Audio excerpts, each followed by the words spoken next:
We're going to look today how to download Audacity, which is a free and open source digital audio editor, which allows you to create your own sounds and mix tracks together. And if you go to Google and search for Audacity, you will actually find the actual word in the dictionary, obviously.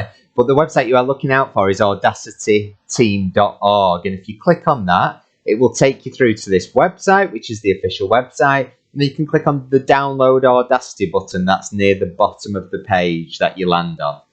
Current version is 3.13 and it gives you a selection of different installers. It will automatically start downloading the installer most relevant to your system, but you can pick a different one if you want. For example, the zip file, which is harder to use because you have to extract it yourself. Much easier to download the installer, even though it is a little bit bigger. Once it's finished downloading, if you click on Audacity, Win 3.1, then click yes on user access control. The first thing you have to select is the language, so we're going to keep on English. And then it gives us the welcome screen. I advise you to close all other applications. We can click next. It gives you a short description of what Audacity is. It allows you to record and edit sounds in essence. It's cross-platform. We're currently using it on Windows 11, but it's also available for Mac OS and Linux. And Audacity is free software, so you can use it for personal, commercial, or educational purpose. So, for example, if you're using it for a YouTube video for a video business, that is absolutely fine. Once we click next on there, it's refreshingly a very short license, which we don't normally see. The default location for it is /program files /Audacity, which is absolutely fine in this case, but you can pick another location using browse if you so wish.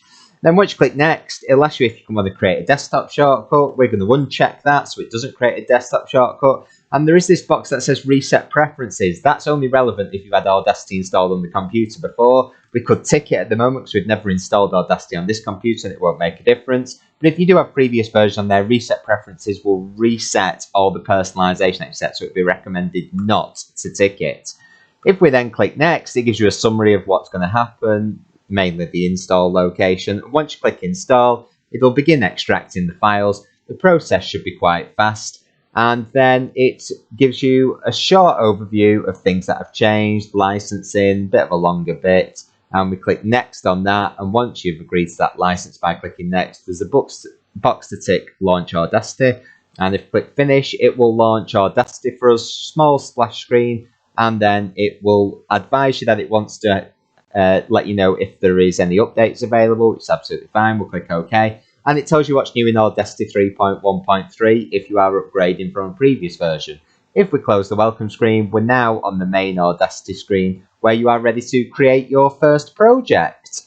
Hope that helps. Don't forget to hit the subscribe button and hit the like button if that's helped you. And we look forward to seeing you soon. Take care. Bye.